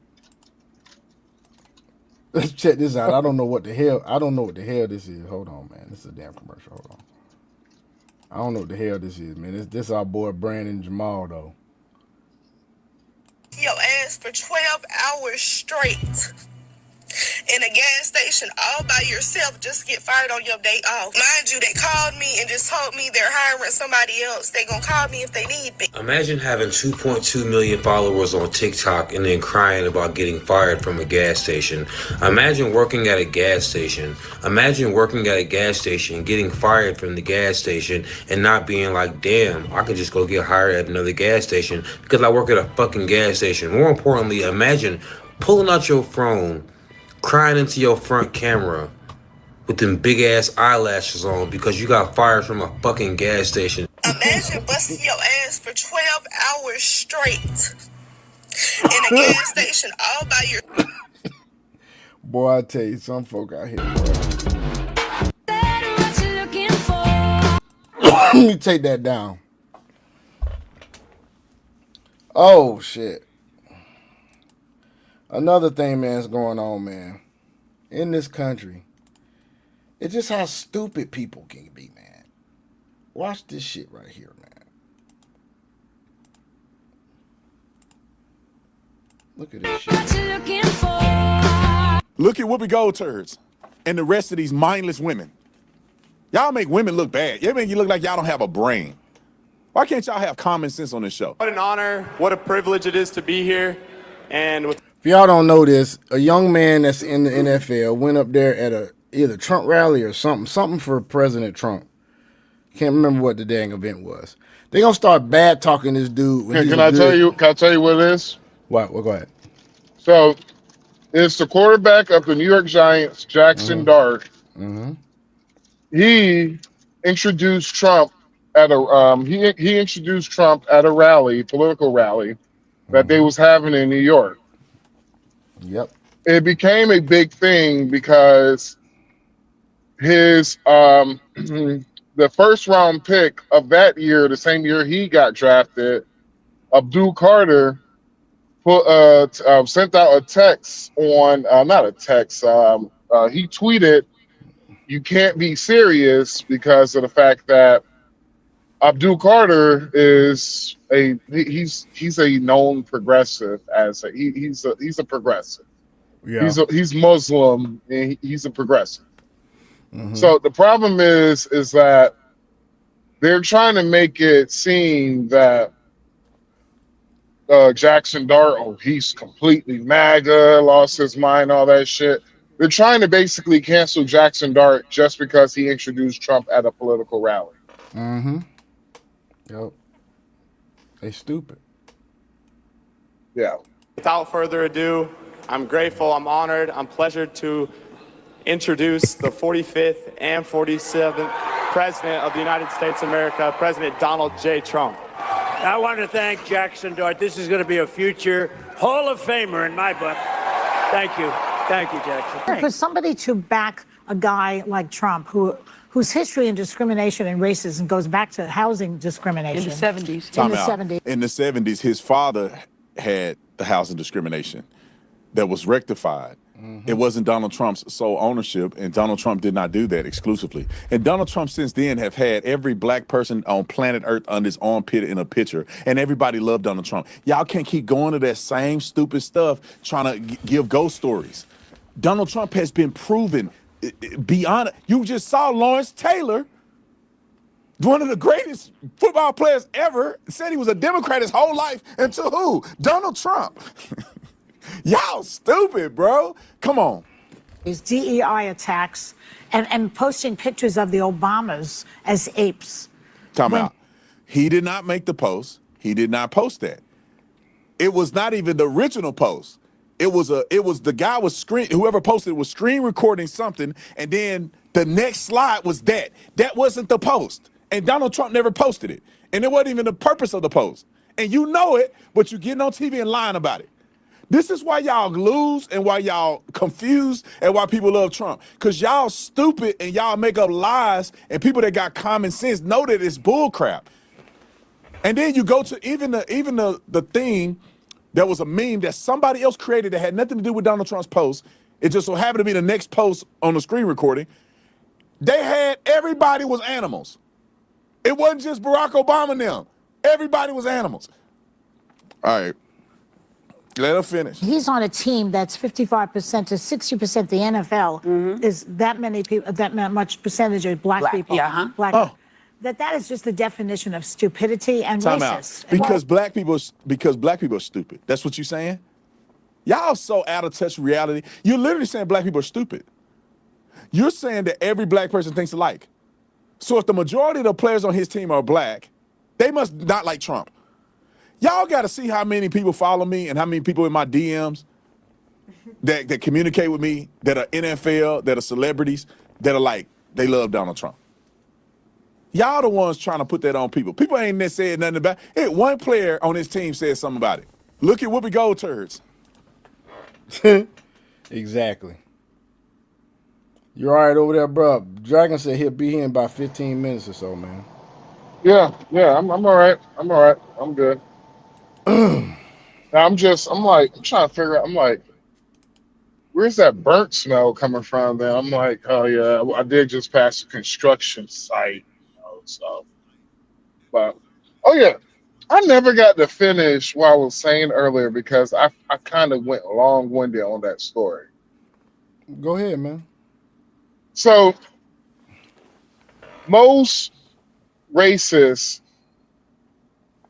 who are most racists who are like, who say they're in the Klan and all that shit, and they're, in my opinion, this is just me, white supremacists, neo-Nazis, Klansmen, they kind of all flirt independent, in my opinion.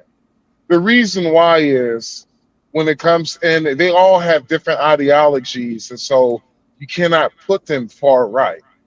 Like, I give you an example. Every neo-Nazi I have ever fucking met, they all kind of have the feminism mindset. They believe in 50-50. Okay. Most conservatives don't believe in 50-50. They believe the man should be the sole provider. The woman should stay home. It should be a trad wife.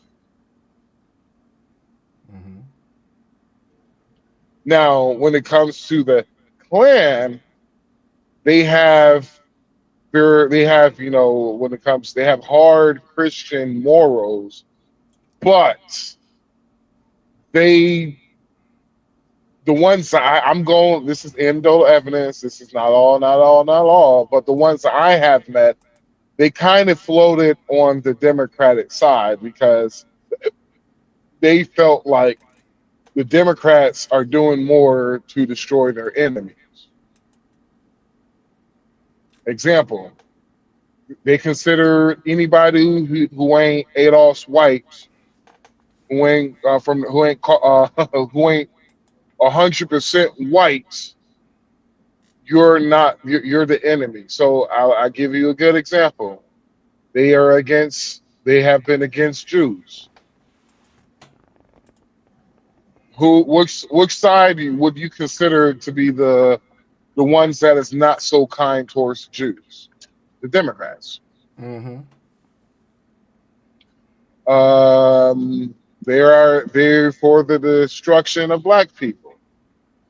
Which side has been what they call it, hide in plain sight? Basically, they haven't they're kind of your enemy, but they're saying they're ally. But when you look at, okay, well, you've been having a black vote for all this long and you still haven't done nothing.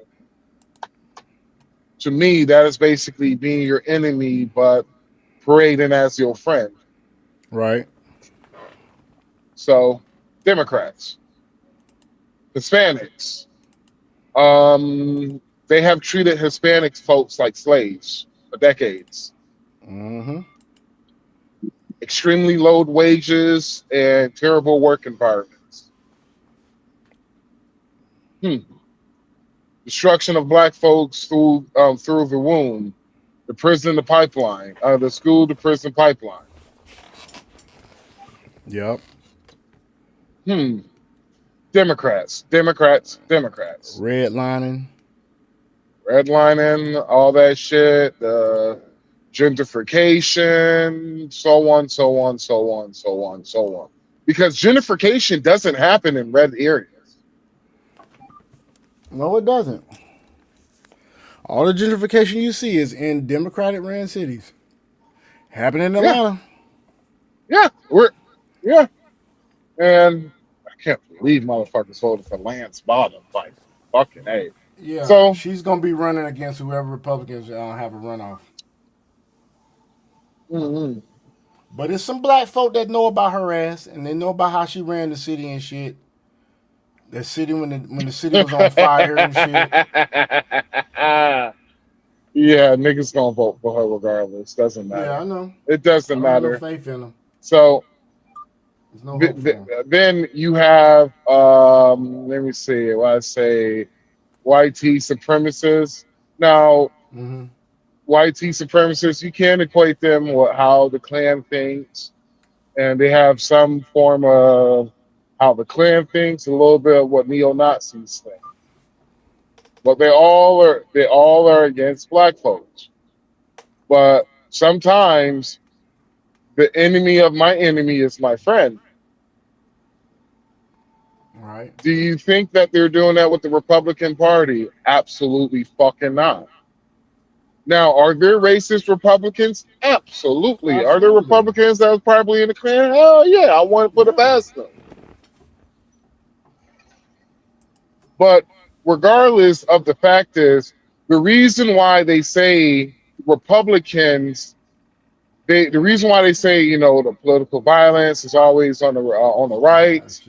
The reason why they say all the hate groups are on the right is because the page that God damn it, I forgot the name of the organization. The organization that literally put all of those stats, they literally equate that to one side, which is the right. It doesn't, like, some of these racial organizations have literally different ideologies, but they equate that onto the right.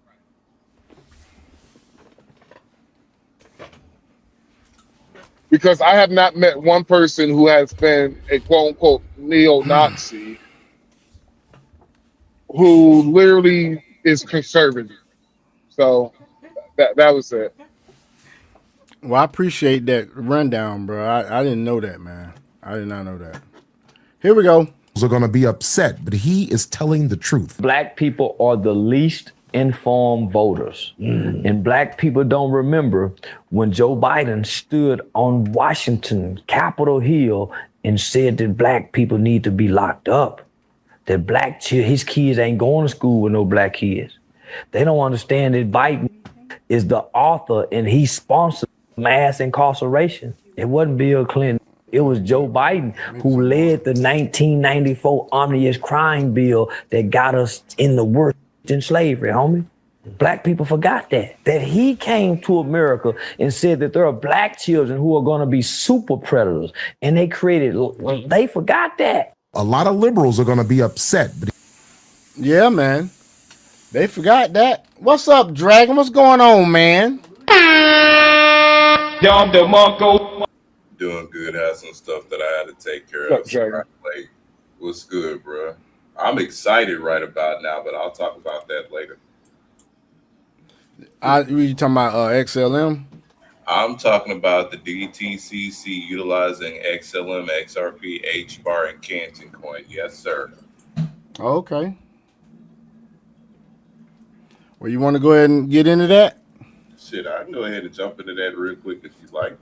Go ahead, man.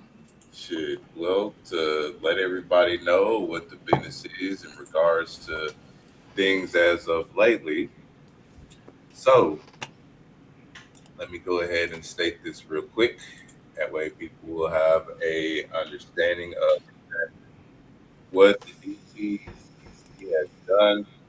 So the DTCC tokenization service to connect with Stellar Public Blockchain as DTC advances its multi-chain strategy. So as of today, the Depository Trust and Clearing Corporation, DTCC, hey, mute up, big bro. The premier post-trade market infrastructure for the global financial services industry, and the Stellar Development Foundation, or SDF, today announced plans to enable the tokenization of the Depository Trust Company, DTC, custody assets on the Stellar network, a configurable and public blockchain used across securities, payment, and remittances applications. I want to pause real quick before I continue this article. Do not forget, it was just announced the other day that the government of Bermuda is going entirely on the Stellar blockchain. So not only do you have the Depository Trust Commission, you have an entire country's government going on to the Stellar blockchain as well, too. If you guys can't see the implications of what's happening with this chain and how I always talking about the institutional rails and investing in the institutional portion of the institutional plumbing, this is what institutional plumbing is. The connection with Stellar advances DTCC standards-driven multi-chain strategy following receipt of a no-action letter from the U.S. Securities and Exchange Commission, or the SEC, in December 2025, authorizing DTC to implement and operate a new service to tokenize real-world DTC custodied assets, which will enable market participants to leverage traditional assets in a digital ecosystem with opportunities for faster settlement, greater asset mobility, extended trading hours, and lower costs and risks. The DTC's tokenized assets will have the same investor protections, entitlements, and safeguards as traditionally held securities. Now, the Stellar connectivity. The DTCC and the SDF expect DTC tokenized assets to be available on the Stellar network in the first half of 2027. Pause. What I've been saying for the longest on this channel, what's going to happen at the very beginning of 2027 towards mid-2027? I've been saying that is when the vast majority of this stuff is going to go into works. And here we do. We have an article from the DTCC itself indicating that. Also, do not forget, here on this magnificent channel, we have been advising that your Fortune 500 companies, or your top asset management group, hedge funds managers that manage anywhere from $501 billion up to $2.1 trillion assets under management, they will have, if not already accumulating, will have amassed the vast majority of these cryptocurrencies by December, so that way they can offer these services by 2027. Now you have this writing here, right here, that backs up everything of what I've been telling you, literally. So let me go ahead and finish up real quick. This collaboration represents another step forward in the DTCC's effort to build an open, interoperable digital infrastructure. There's that word again, infrastructure, that bridges traditional and digital markets, said Frank La Sala, President and Chief Executive Officer of the DTCC. We are committed to expanding opportunities for market participants to utilize tokenized assets to access deeper liquidity, achieve greater efficiency, and increase transparency on a public blockchain, while retaining the same investor protections and safeguard participants use today for traditionally held assets at DTC. Tokenization can enable new levels of transaction and capital efficiency, observability, and collateral mobility, as well as support extended trading hours. They're wanting to get in them extended trading hours because, crypto trades 24/7. Your old stocks and other stuff, they have a limit on when they can trade, and they be losing out money on that. So why else do you think that they're making a digital twin so that way they can have 24/7 trading, have the extra liquidity, and then basically have your old stuff of which you're able to trade on a new digitized area. So that's double dipping, if you know what I mean. Anyway, the DTCC is the backbone of global capital markets, and integrating their tokenization service with Stellar connects public blockchain networks to regulated market infrastructure. Let me repeat that one more time. The DTCC is the backbone of global capital markets, and integrating their tokenization services with Stellar connects public blockchain networks to regulated market infrastructure. So basically, the backbone of global capital markets is linking up with Stellar. If you do not see how huge this is, I don't know what else to tell you. Stellar's proven compliance-minded architecture, open infrastructure, and risk management capabilities are aligned with market demands and expectations. Our network was built for this moment. We have always believed that blockchain's utility for finance is to be the rail that institutional grade markets can depend on. Look, hot shit. Hold on a second. The same shit that I've been fucking saying is the same shit that they saying in this motherfucking article. Hold up. I gotta read that one more time. I'm sorry. Stellar's proven compliance-minded architecture, open infrastructure, and risk management capabilities are aligned with market demands and expectations. Our network was built for this moment. We have always believed that blockchain's utility for finance is to be the rail that institutional grade markets can depend on. This is your institutional plumber. This is it. In the interim, the DTCC and the SDF will collaborate to evaluate tokenization use cases for eligible asset classes, including opportunities to tokenize highly liquid assets such as constituents of the Russell 1000, ETFs tracking major indices, and U.S. Treasury bills, bonds, and notes consistent with the DTC's regulatory obligations. I kept telling y'all that Stellar, HBAR, XRP, and a couple of other ones are all going to be a part of this real world asset chain. And we already know that U.S. Treasury bills, bonds, and notes, commodities are all a part of that. So the DTCC is focused on unlocking opportunities to drive tokenization safely, fairly, and at scale to help market participants improve capital efficiency, liquidity, and resilience across global markets within a trusted, regulated framework, said Brian Steele, DTCC Managing Director, President of Clearing and Security Services. We are leveraging our 50 plus years of expertise in clearing and settlement to galvanize the industry and foster collaboration across a wide cross-section of market players to enable tokenization of real-world assets. I just said that a minute ago. We're developing and expanding the Web3 ecosystem by creating a truly interoperable tokenization service to connect traditional market liquidity with digital rails, said Nadine Chakar, DTCC Managing Director, Global Head of DTCC Digital Assets. Stellar's proven track record with institutional assets on-chain is an important factor in our evaluation of blockchain networks. This emphasis on compliance, transaction throughput, and low-cost operations meets our rigorous standards and will help ensure we are ready for growth.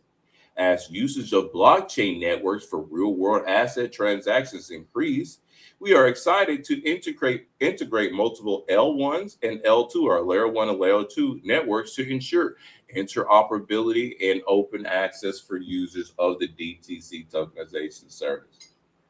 And really quickly, I just want to drop this on people real fast about the DTCC. In 2025, the DTCC subsidiaries processed security transactions valued at US 4.7 quadrillion. And its depository subsidy provided custody and asset servicing for securities issued over 150 countries and territories valued at over 114 trillion. The DTCC's Global Trade Repository Service, through locally registered, licensed, or approved trade repositories, process more than 25 billion messages annually. So last year alone, they did 4.7 quadrillion, top it off to another 114 trillion. And then they turn around and did 25 billion messages annually. And now they're linking up with the Stellar Foundation in order to get things situated.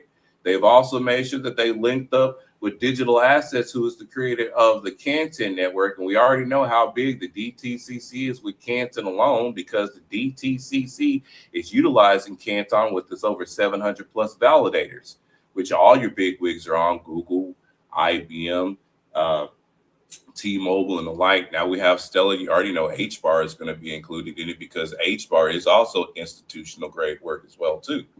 So not financial advice, folks, but just got to tell you, we've been telling y'all here on this magnificent channel where the institutions are placing their money, where they're looking at, even the chains of what they're looking into, so that way you can do your due diligence to do what you need to do in your financial area, so that way you will own a piece of this infrastructure. You will own a piece of what is to come. Because, mind you, seeing that everything here in the future, regardless of what it is going to be tokenized.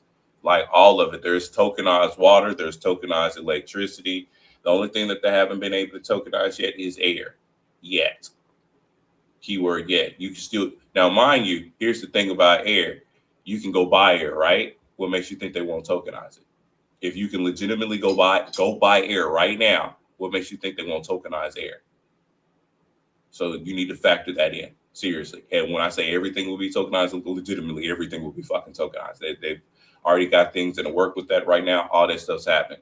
So like I said, not financial advice, but me and my people are paying attention to where things are going and who's linking up with who and where we need to get it to. Because remind you folks, this is a brand new asset class. Brand fucking new.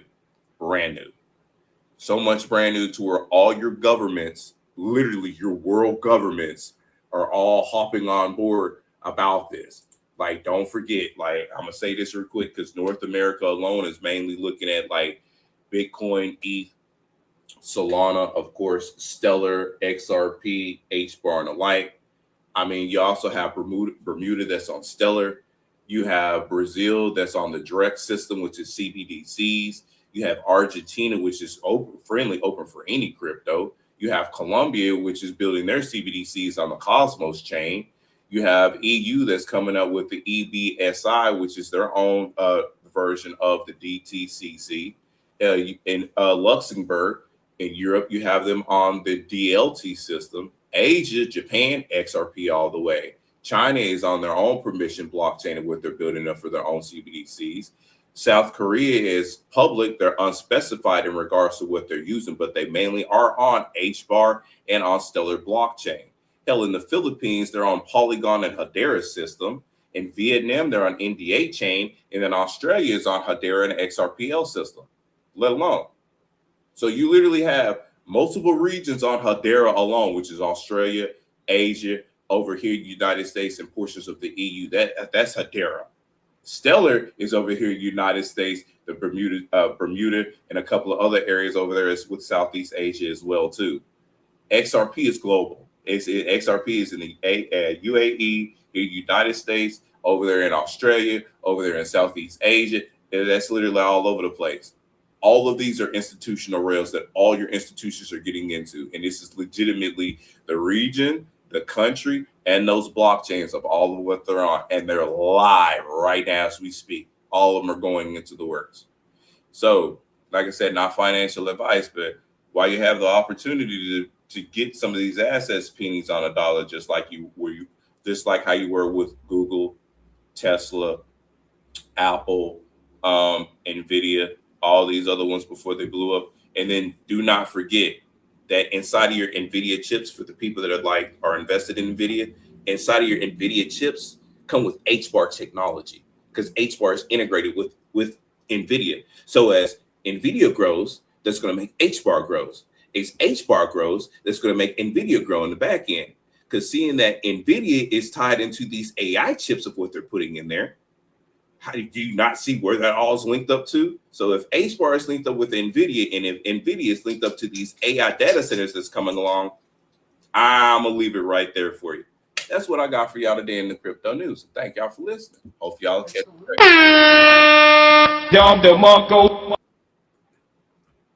Good job, man. So, well, folks, we've been going for quite a while. We're finna go ahead and cut it for this evening.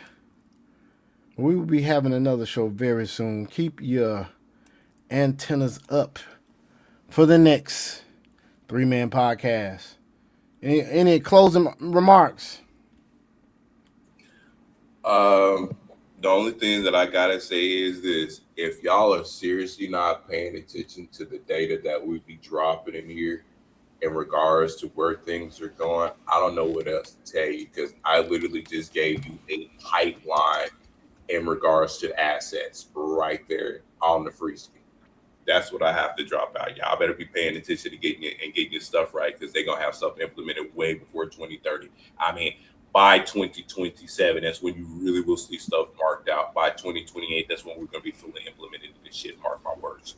I ain't been wrong yet. Max, anything, man?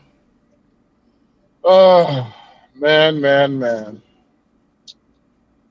Just be better people, man.